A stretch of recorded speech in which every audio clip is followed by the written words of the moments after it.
दोस्तों बंगाल में हो रहे एसआईआर के कारण वहां पे अनऑथराइज सिटीजन है वो बांग्लादेश बॉर्डर की तरफ मूव ऑन कर रहे हैं। ये अवैध तरीके से जो घुसपैठी थे वो के जो अनऑथराइज सिटीजन है वो मूव कर रहे हैं वहां की तरफ। इसका मतलब ये कहीं ना कहीं गलत तरीके से यहाँ पे रह रहे थे, इस वजह से इनको डर है। अब तक क्यों नहीं हुए? जब तक एसआईआर नहीं चला था उससे पहले क्यों नहीं गए? इसका मतलब एसआईआर से इन्हें डर है, इन्हें लग रहा है कि अगर हम पकड़े जाएंगे तो हम जेल जाएंगे। लेकिन इनको पनाह कौन दिया, इनको पाला कौन? ममता बनर्जी, वहां की जो सीएम है। इसी वजह से वो बढ़ चढ़ करके प्रोटेस्ट कर रही हैं चुनाव आयोग के खिलाफ।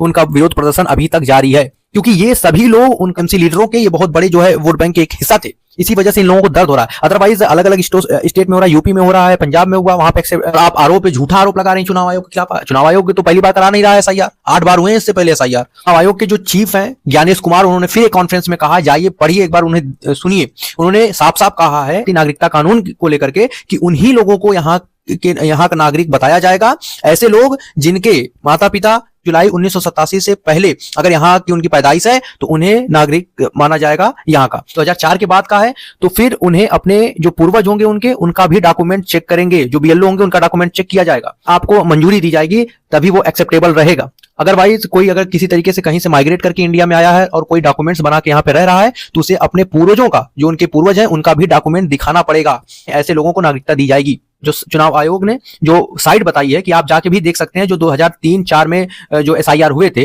वो साइट है voters.eci.government.in। ये देखिए हमारे आप स्क्रीन पे देख सकते हैं।